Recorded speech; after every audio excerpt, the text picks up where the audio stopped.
Inspirasi TV bertemu dengan Wakil Ketua TKN Prabowo Gibran, Sylvester Matutina untuk menanyakan beberapa desas-desus yang sedang hangat akhir-akhir ini seperti terkait Jokowi yang dianggap cawe-cawe pada Pilkada Jakarta, hingga isu campur tangannya atas majunya Kaesang Pangarep pada Pilkada ini. Kepentingan Pak Jokowi itu sudah selesai ya, nggak ada ya. Jadi memang yang nantinya yang akan memimpin Indonesia setelah 20 Oktober 2024 ini adalah Pak Prabowo dan Mas Gibran. Jadi memang kepentingan Pak Prabowo dan Mas Gibran, Pak Jokowi tentunya akan selesai, dan beliau mengatakan beliau akan pulang ke Solo ngomong cucu. Jadi kemungkinannya nggak ada ya fakta, bukti, ataupun apapun yang selama ini diopinikan secara negatif lah oleh lawan-lawan politik lah yang kita katakan. Jadi belum pernah ada Pak Jokowi mengintervensi gitu. Itu kan memang keputusan dari partai koalisi mengusung RK, atau kayak kemarin Bang Dasko dari Gerindra mewacanakan yang diusung adalah Mas Budi Jiwandono dan Mas Kaesang. Jadi semuanya ini saat ini masih cair, ya kan?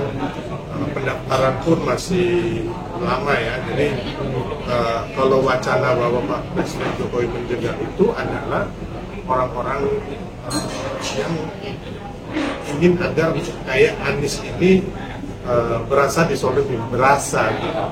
Yang kita tahu dulu pun dikatakan Pak Jokowi akan mengganjel Mas Anies untuk maju di Pilpres. Ternyata kan kenyataannya nggak ada, dan Mas Anies tetap bisa bertarung di Pilpres. Jadi memang kita tahu ya isu-isu ini kan oleh pengamat-pengamat yang memang pendukung Anies lah, yang saya tahu mereka juga nggak mengerti mengenai Pak Jokowi bagaimana, faktanya Pak Jokowi bicara di mana, terus kejadiannya kapan.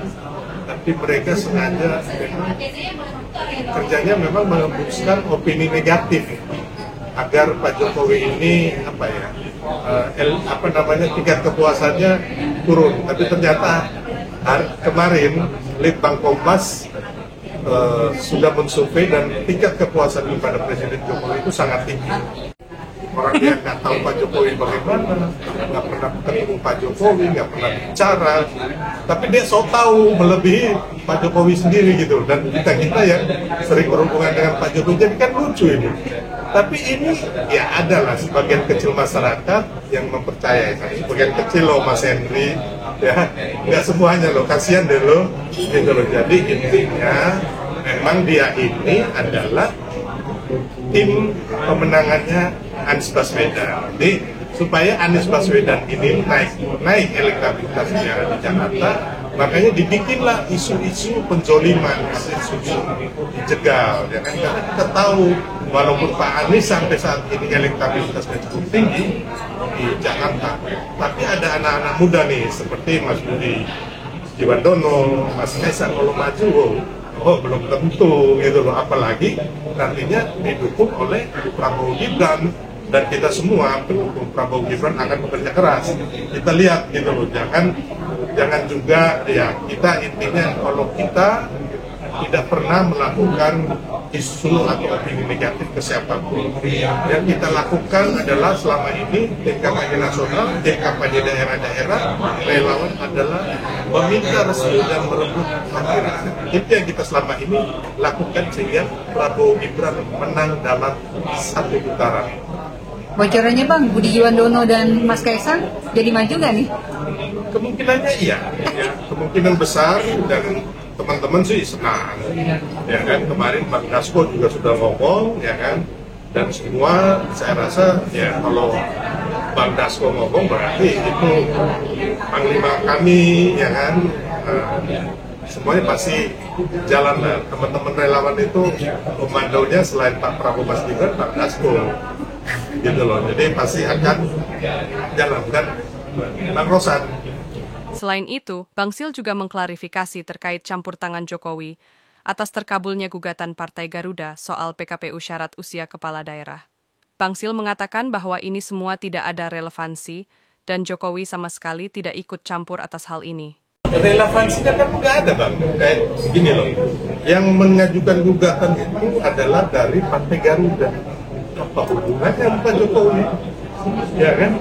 Nggak ada, Partai Garuda kan yang mengajukan ke gugatan itu ke Mahkamah Agung itu mengenai PKPU nomor 9 tahun 2020, ya kan?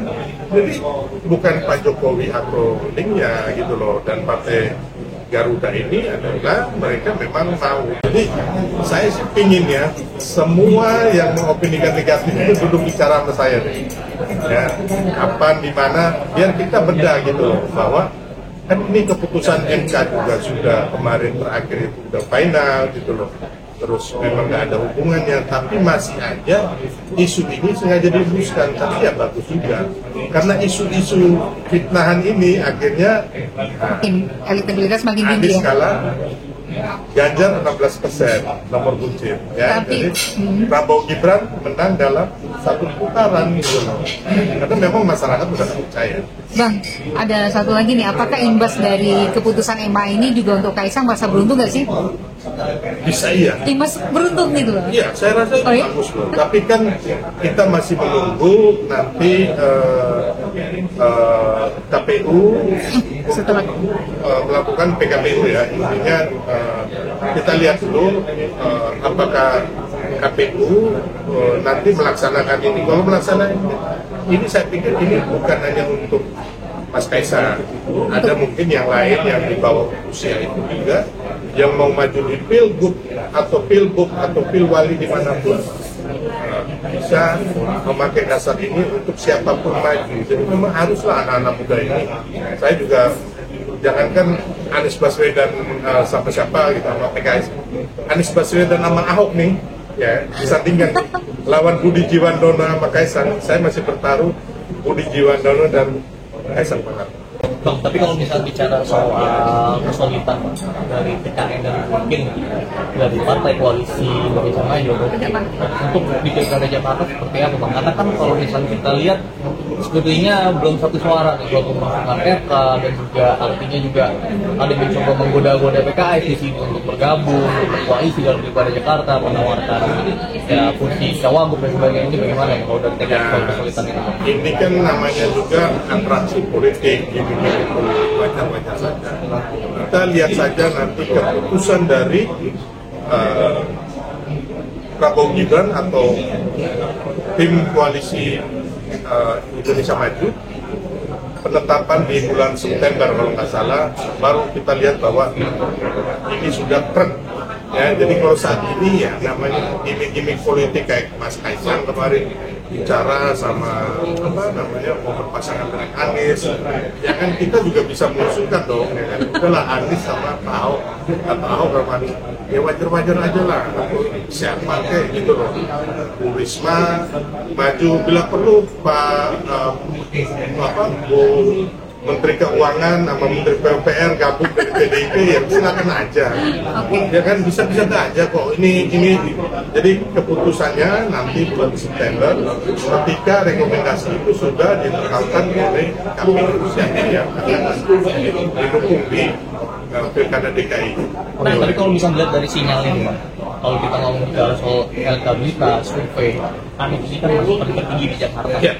Nah, untuk saat ini kan PDIP mencoba mendekati, artinya mungkin ada upaya untuk mengusung Anies dalam Pilkada Jakarta. Apakah tidak menimbulkan kekhawatiran kalau ada TKN ataupun mungkin koalisi dari kemarin suara DKI itu Prabowo Gibran masih di atas 1% daripada Anies Mohaimin. Jadi belum tinggi sekali. Tapi memang kalau bergabungnya PDIP dengan Anies, ya kan bisa jadi suara Ganjar akan lari ke Anies. Nah itu kemungkinan besar mereka juga dapat, tapi pilihan rakyat itu nggak bisa kita hitung mati-mati kayak gitu. Kalau umpamanya Budi Jiwandono dan Kaisang maju, anak-anak muda ini selesai itu Anies sama Ahok itu.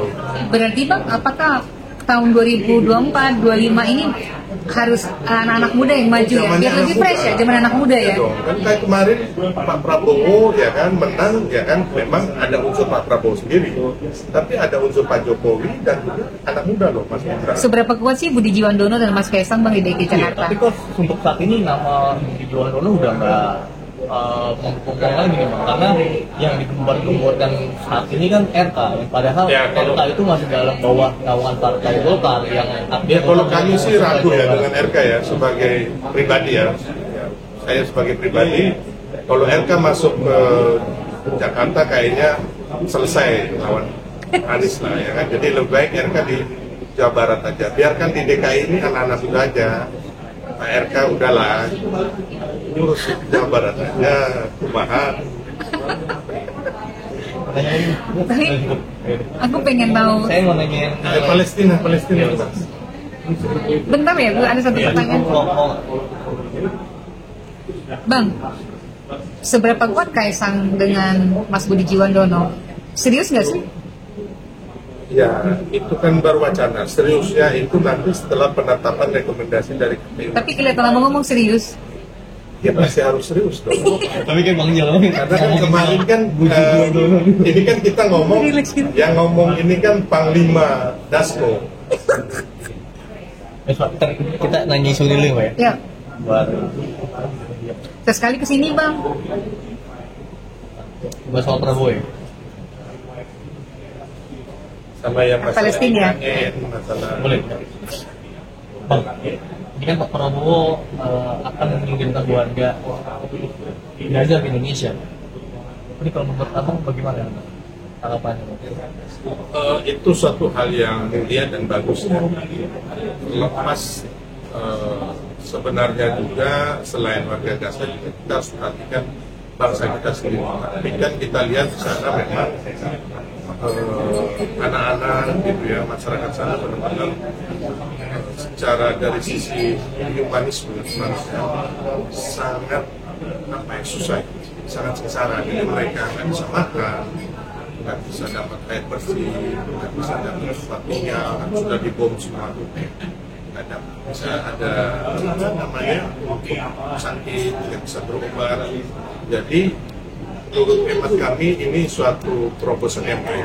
Tapi juga selain di Gaza sana juga kita harus melihat juga di bangsa kita juga banyak yang masih susah ya terus.